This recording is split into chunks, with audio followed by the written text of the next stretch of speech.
Adventista, setembro de 2002, Belo Horizonte, Minas Gerais. Caro Orlando, creio não ser esta a melhor maneira de discutir pontos de vista sobre religião. Porém, sem querer li sua resposta, ofensiva, ao Paulo, e não pude deixar de expor minha opinião. Primeiramente, nota-se que o senhor fundamentou-se para a resposta. Porém, fundamentou-se mal, muito mal. Quem é adventista e que ler sua resposta vai rir de seus comentários. Justo tu, que falaste com tanta autoridade. Segundo, se tivesses tanta razão, creio eu que de maneira alguma precisasse ser tão ofensivo. E pior, fazendo chacota de Jesus, que ele te perdoe por isso. Bom, não quero te dar um tratado de adventismo, mas apenas te tirar da ignorância quanto ao que já estudaste. Nós, adventistas, não marcamos data para a volta de Cristo. Apenas afirmamos que será breve, o que depende da sua fé.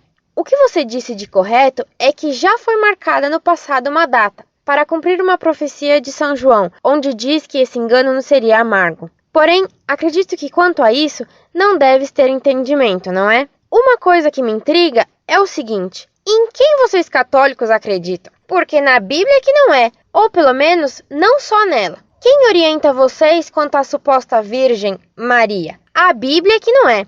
Quem será um inspirado que aprendeu tanta coisa sobre a mãe de Jesus? E quem será o inspirador?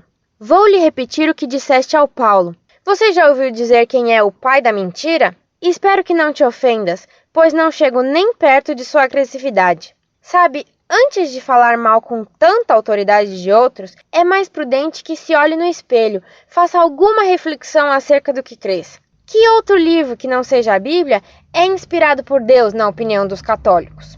E para finalizar, quero te lembrar da Santa Inquisição. Isso sim é o maior fiasco. Até hoje o Papa implora perdão ao mundo pelas mortes causadas. Agora quero te perguntar, quantas mortes causou o nosso fiasco? Poderia citar ainda outros acontecidos da tua igreja. Porém, como disse no início, não creio ser esse o meio mais adequado de discutir sobre religião.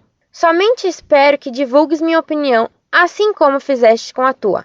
Desculpa falar, mas você precisa estudar mais. Ah, você ficou devendo a resposta à pergunta dele, ou vocês realmente não fazem ideia do que se trata Daniel? E não vem com a desculpa de que não se pode fazer interpretações pessoais. Façam em grupo, então.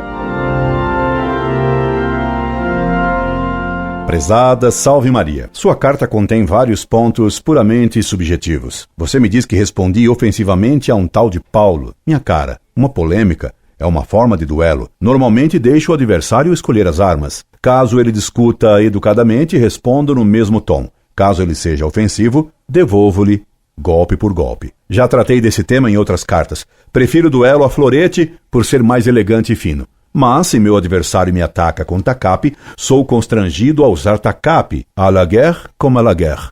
E sempre viso a conversão da pessoa que me ataca. Porque apesar desta sessão de cartas se assemelhar em certo sentido a uma arena de combate, ela é principalmente uma rede para pescar almas. E graças a Deus tenho pescado muitas delas para a Igreja Católica, inclusive de adventistas. Minha cara, não sei se você ouviu falar um dia de que havia duquesas na Bretanha, ou se jamais ouviu falar que existe a Bretanha. Pois a Bretanha existe, e é linda, e teve duquesas, pois uma delas, a duquesa Anne, tinha por símbolo um ouriço. O ouriço, espero que você o conheça, é o que se chama popularmente de porco-espinho, pois a duquesa Anne tinha como símbolo um ouriço espinhento, e seu lema, da qual gosto muito, era saboroso, embora perfurante. Que me touche, se pique. Compreendeu? Não. Então eu traduzo para você. Quem bole comigo se estrepa. Diria o ouriço da duquesa Anne em seu escudo. Pois só ataco, com ironias perfurantes, a quem se atreve a atacar a fé, ou quem é pouco educado e respeitoso comigo. C'est mon péché mignon. É meu pecadinho menor. Pela sua carta constato que o tal Paulo saiu com alguns espinhos metidos na carne, o que lhe causou pena. Você, além de adventista, deve ser enfermeira, não? Passemos a seus argumentos. Em primeiro lugar, você me previne que não é verdade que os adventistas marcaram datas para o fim do mundo. Contudo, você me confessa que já as marcaram, que já caíram nesse erro, e não só uma vez, e no século XIX. E a decepção que tiveram foi tanta e tamanha que vocês, adventistas, aprenderam que nesse assunto convém ser mais prudente. Por isso, você me diz que agora, nós, adventistas, não marcamos data para a volta de Cristo. Apenas afirmamos que será breve, o que depende da sua fé. Será breve a volta de Cristo? O que quer dizer breve? Há muitos anos, desde que aprendi a ler, quando usava calças curtas, vejo vocês anunciarem esse breve, e já estou velho, e o breve de vocês nunca chega. É o que deu terem sido pegos de calças curtas em 1844 e continuarem a não crer em Cristo, que nos disse: quanto àquele dia e aquela hora do fim do mundo, ninguém sabe, nem os anjos do céu, nem o Filho, mas só o Pai. Mateus capítulo 24, versículo 36. Se algum adventista estivesse perto dos apóstolos naquela hora, teria dito para Cristo que pelas continhas feitas por eles, aquele dia e aquela hora seriam em 1844 ou para breve. E não me venha dizer que estou fazendo chacota de Cristo. Estou fazendo ironia, isto sim, com a ridícula pretensão dos adventistas. Você me pergunta se eu sei quem é o pai da mentira. Sei sim. É o pai daqueles que anunciaram o fim do mundo para 1844. É o diabo. Foi ele quem os enganou. E os engana ainda com o seu vago e mentiroso breve. Você me pergunta de modo ofensivo e ultrajante, violando o texto dos evangelhos. Quem orienta vocês quanto à suposta Virgem Maria? A Bíblia é que não é. Quem será o inspirado que aprendeu tanta coisa sobre a mãe de Jesus? E quem será o inspirador? Pois concluo, você não sabe ler. Você é um caso bem curioso. Sabe escrever, mas não sabe ler. Pegue na sua encebada Bíblia e leia lá o que diz o profeta Isaías. Pois por isso, o mesmo Senhor vos dará este sinal. Uma virgem conceberá e dará luz a um filho, e o seu nome será Emanuel. Isaías, capítulo 7, versículo 14. E no Evangelho de São Lucas está dito: estando Isabel no 6º mês, foi enviada por Deus o anjo Gabriel a uma cidade da Galiléia chamada Nazaré, a uma virgem desposada com um varão chamado José, da casa de Davi. O nome da virgem era Maria. Entrando o anjo onde ela estava, disse-lhe: Deus te salve, cheia de graça. O Senhor é contigo. Lucas capítulo 1, versículos de 26 a 29. Entendeu o cara adventista que não sabe ler?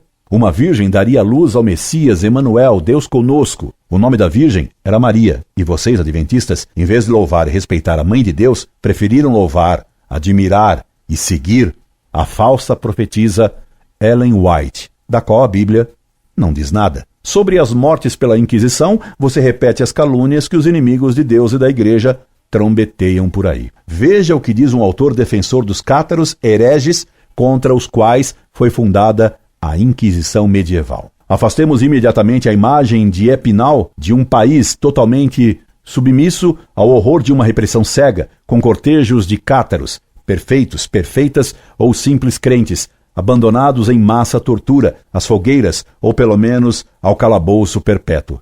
A Inquisição do Languedoc queimará infinitamente menos pessoas em um século que Simão de Montfort e seus cruzados entre julho de 1210 e maio de 1211. Será preciso relembrar com efeito que a vocação da Inquisição era então converter e não queimar, e que a fogueira, mesmo se ninguém ousasse dizê-lo, era uma confissão de fracasso. Michel de Roquebert, História dos Cátaros. Inquisição do século XI ao século XIV. Perry, Paris, 199, página 18. Minha cara, antes de falar da Inquisição e de seus horrores, leia pelo menos, por exemplo, o livro do professor João Bernardino Gonzaga, A Inquisição e o Seu Mundo, editora Saraiva, porque, como todo mundo, é muito provável que você jamais leu um livro sequer sobre a Inquisição. Agora vá correndo comprar um para poder escrever-me que já leu algum. Muito obrigado pelo seu conselho de que devo estudar mais. Vou atendê-la. Porque, embora eu estude bastante, nunca é demais. Por isso, deixo de continuar a responder a sua carta, e para não perder mais tempo com hereges teimosos e pretensiosos, vou estudar. Passe bem, esperando o advento de Cristo para breve. Mas espere sentada, porque não será para logo mais. Antes passará muito tempo ainda, e ninguém sabe o dia e a hora. Arranje uma cadeira. Incorde Jesus Semper, Orlando Fedeli.